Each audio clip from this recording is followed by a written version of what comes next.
Olá! Hoje vamos mergulhar de cabeça numa das maiores e talvez mais antigas questões da ciência e da filosofia. Uma pergunta que, no fundo, define a nossa busca por saber quem somos. É o grande mistério, não é? Como é que esta massa de neurónios que temos dentro da cabeça, que não pesa mais de 1,5 kg, consegue gerar tudo: pensamentos, sentimentos, a própria consciência. Desde os filósofos da Grécia Antiga até aos neurocientistas de hoje, andamos todos a tentar decifrar isto. E nas últimas décadas, uma ideia muito poderosa, uma metáfora, acabou por dominar completamente a nossa busca por uma resposta. A ideia de que a mente é uma espécie de computador. Uma ideia tão elegante quanto revolucionária que nos disse que, se calhar, para entendermos a mente, devíamos olhar para a invenção mais transformadora do nosso tempo. Ok, então vamos pegar nessa ideia. Se a mente é como um computador, como é que esse programa funciona? É isso que nos leva à teoria que dominou o campo durante muito tempo. Basicamente, a teoria computacional da mente é bastante direta. A sugestão é esta. Vamos pensar no cérebro como o hardware, a parte física, os circuitos, os chips. E a mente? Bem, a mente seria o software, o programa que está a correr nesse hardware, a processar informação e a gerar resultados. E como é que esse tal programa mental funcionaria? Primeiro, claro, começa com o input, ou seja, toda a informação que os nossos sentidos captam do mundo. Depois vem o passo mais importante, o processamento. A teoria diz que nós pensamos numa espécie de linguagem do pensamento interna, manipulando símbolos na nossa cabeça. E, finalmente, temos o output, as nossas ações, as nossas decisões. Portanto, a ideia central é mesmo esta. Nesta visão, pensar é uma forma de computação.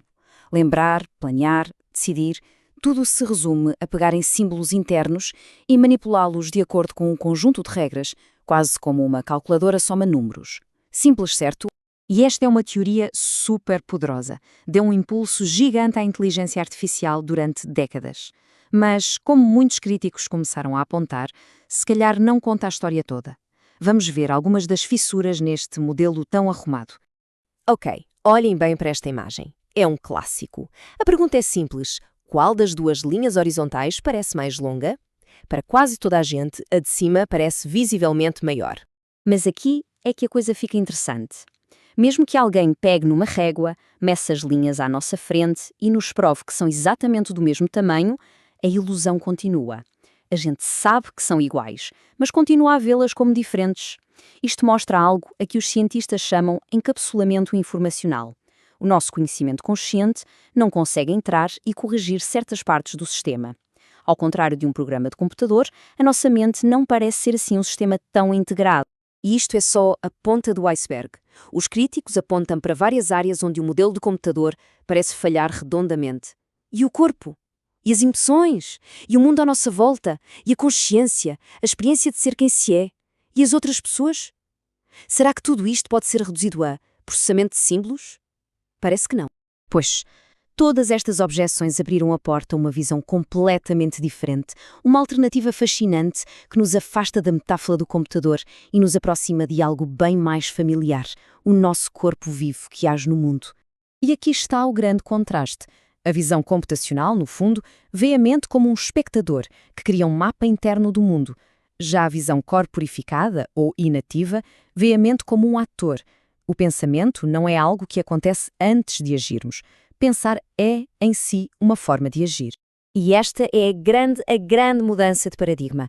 A nossa inteligência não está isolada, fechada no crânio, mas emerge da dança constante entre o cérebro, o corpo e o mundo.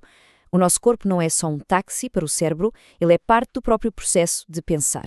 Isto está por todo lado, até na forma como falamos. Reparem só, nós usamos as nossas experiências físicas, corporais, para dar sentido a coisas abstratas. Falamos do amor como uma viagem, discutir há uma guerra. O tempo é dinheiro que se gasta. Isto não são só figuras de estilo, revela que a nossa forma de entender o mundo está ancorada na nossa experiência física.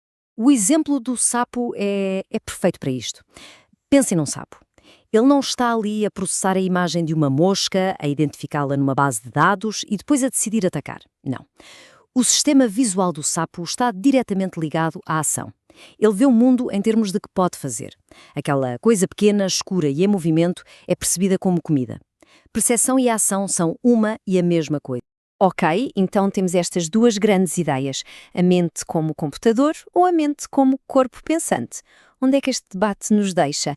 Bem, como quase sempre na ciência, a resposta é um pouco mais complexa e muito mais interessante. A verdade é que não se trata de escolher um lado e dizer que o outro está errado. É precisamente este debate, esta tensão entre as duas visões, que tem feito a ciência cognitiva, a filosofia e a inteligência artificial avançarem. Cada lado força o outro a ser melhor, a refinar os argumentos, a olhar para novas provas. E nós vemos esta evolução ao longo do tempo. Nos anos 50, tivemos a revolução cognitiva e a ideia do computador. Nos anos 80, veio o desafio corporificado.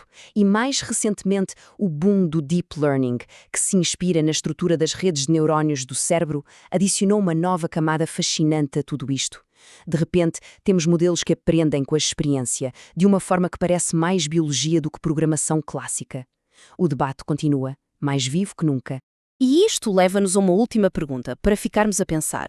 Se a cognição está tão ligada a ter um corpo, a sentir emoções, a viver num mundo partilhado com outros, o que é que isso significa para o futuro da inteligência artificial?